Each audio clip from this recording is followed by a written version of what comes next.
Bom dia a todas e a todos. Inicialmente, eu e o Clever gostaríamos de agradecer a oportunidade de participar desse seminário virtual de teses do Ministério Público do Estado do Paraná.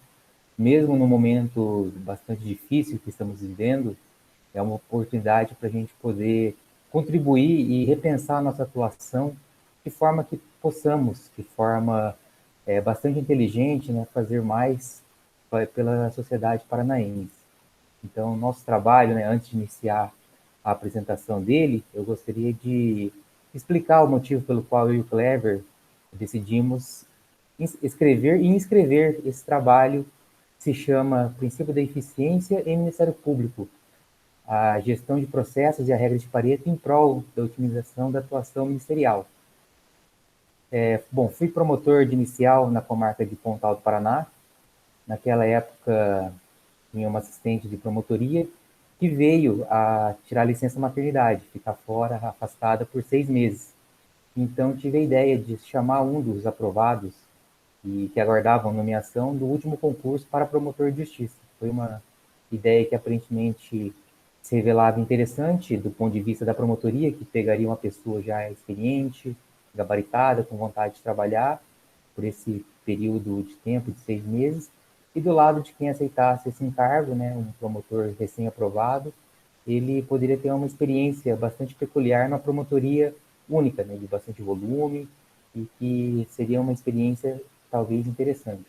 O Clever foi a pessoa que aceitou esse desafio, foi trabalhar comigo durante 6 meses no Pontal do Paraná, e teve essa experiência, né, de trabalhar numa promotoria que naquela época já estava bastante saneada, com uma gestão de processos, e hoje em dia ele está há 2 anos no Ministério Público, tem recebido muitos elogios pela atuação dele, e além de colegas, nos tornamos muito amigos, nos tornamos pessoas próximas e que rotineiramente conversamos sobre a nossa atuação e as melhores práticas para aperfeiçoar ainda mais nossa atuação em prol da população paranaense. Resolvemos então escrever esse trabalho de forma conjunta, que foi dividido, né, basicamente em duas grandes partes. Uma primeira etapa do trabalho destinou à identificação do problema e a segunda parte numa proposta de solução. Em relação à identificação do problema em si, o que a gente percebeu, inclusive com dados do Conselho Nacional do Ministério Público, é que tem havido um aumento do volume de trabalho de forma bastante vertiginosa, né? Então está tendo muito trabalho, principalmente na área criminal, um volume de trabalho que vem crescendo ano após ano, e também não tem havido, né, por inúmeros e justificáveis motivos, um incremento da força laboral, ou seja, não tem havido uma correspondente elevação no número de membros e servidores. Além desse aumento estatístico de tarefas e volume de demandas, principalmente dos feitos recebidos, é inegável que temos recebido cada vez mais atribuições, né? Tanto por força de lei como por força de entendimentos jurisprudenciais. Nesse ponto, é importante salientar que o pacote anticrime trouxe inúmeras inovações, a exemplo da coordenação da percepção penal, da urgência de custódia, a própria execução da pena de multa agora passou a ser do Ministério Público, e somado a isso tem a própria pandemia, né, que implicou e acarretou uma digitalização maior dos feitos, uma informatização maior dos trabalhos, e isso transformou uma sobrecarga de trabalho, principalmente do membro do Ministério Público, de maneira crescente, ou seja, muitas atividades que então eram realizadas por outras pessoas acabaram se concentrando na figura do agente ministerial responsável pela unidade. Tudo isso acarreta num sentimento que os colegas todos, a princípio, têm de que falta tempo na atuação ministerial.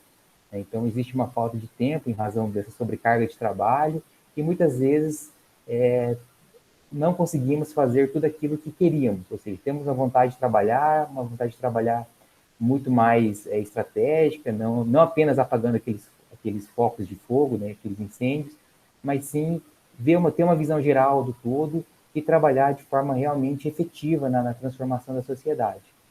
E dito de outra forma, o que a gente percebeu é que há uma necessidade bastante urgente, né, de aumento da estrutura de trabalho, invocação de novas ferramentas e sistemáticas que sejam adequadas para a nossa nova realidade.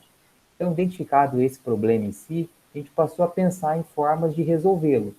E, obviamente, né, diante desse contexto de crise financeira, fiscal, econômica, a escassez de recursos públicos também é algo bastante que nos preocupa. Então, a gente quis trazer uma solução que fosse principalmente viável, né, sem custo, né, que a instituição não tivesse ônus e que fosse de fácil e imediata implementação. E nossa proposta é que fosse algo realmente prático, que fugisse do campo teórico e que permitisse que houvesse, de fato, uma melhoria no cotidiano das nossas promotorias de justiça. E chegamos a essa combinação da gestão de processos com a regra de Pareto.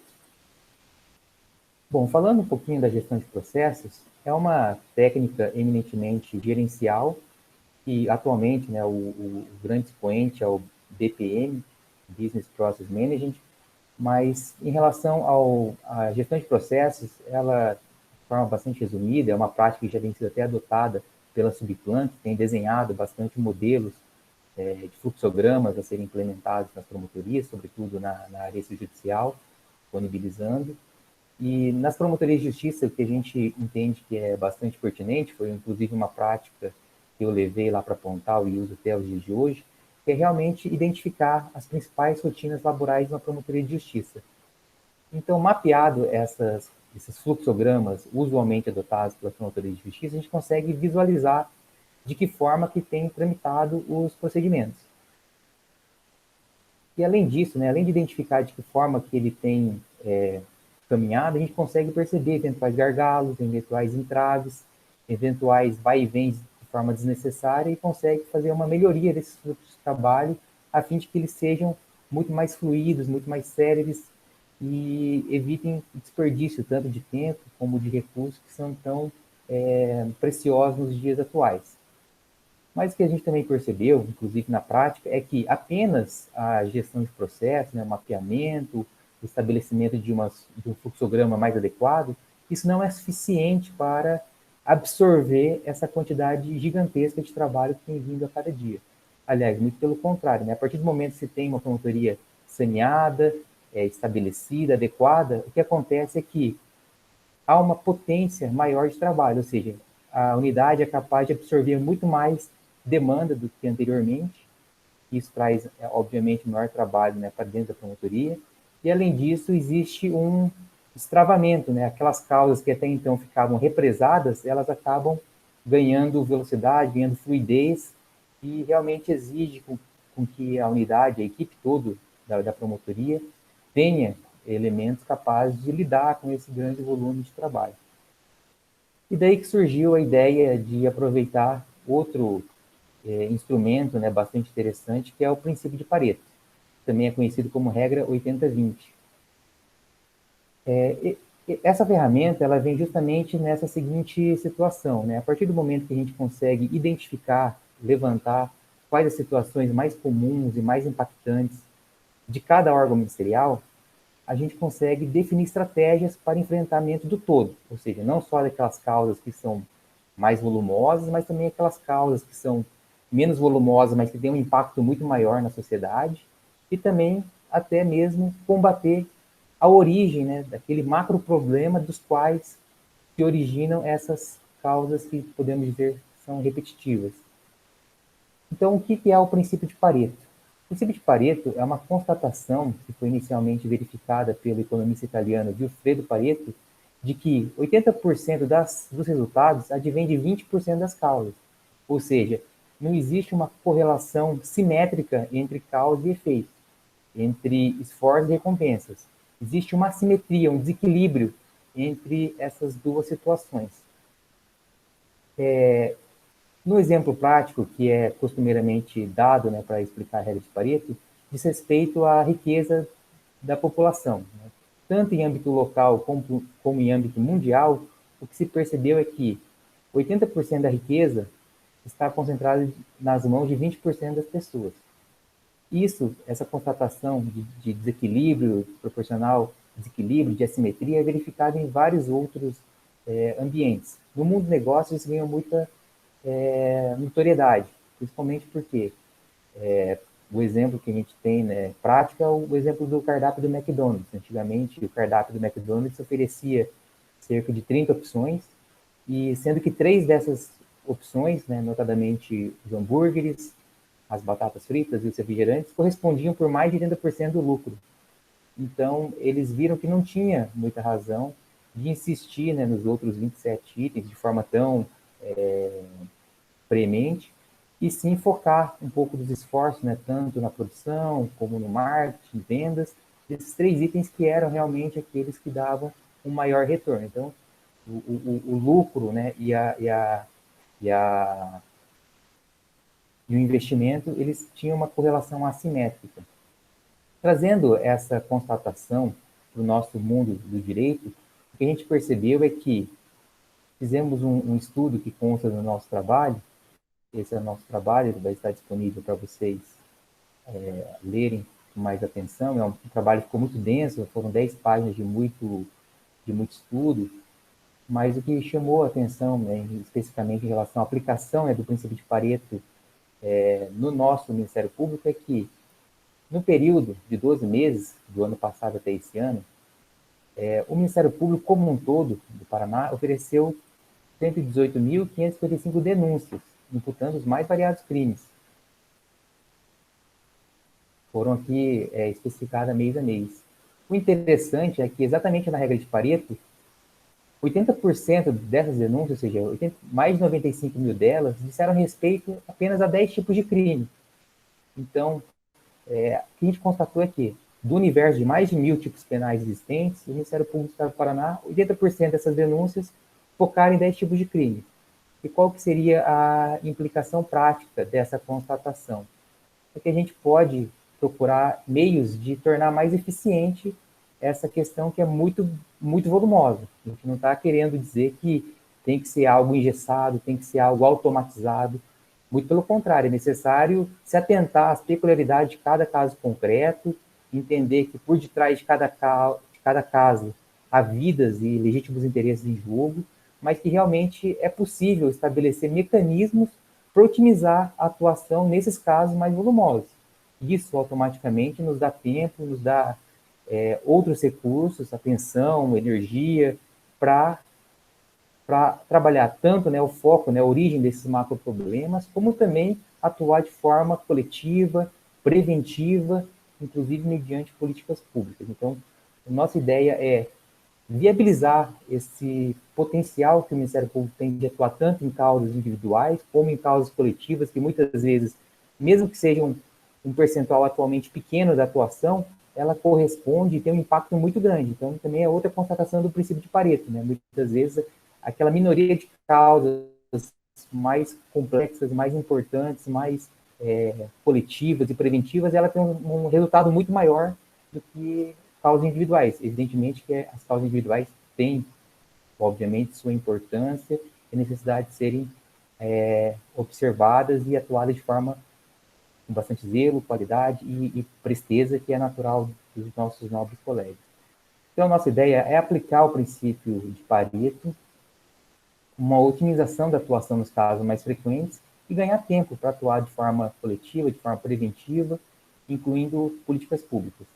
Então, nossa ideia de trabalho foi combinar essas duas ferramentas, né? Atualmente, a gente sabe que tem no BPM uma modalidade de utilização dos big data, né, das informações, para que torne, né, a gestão de processos muito mais fluida, né? O ciclo BPM flua muito melhor.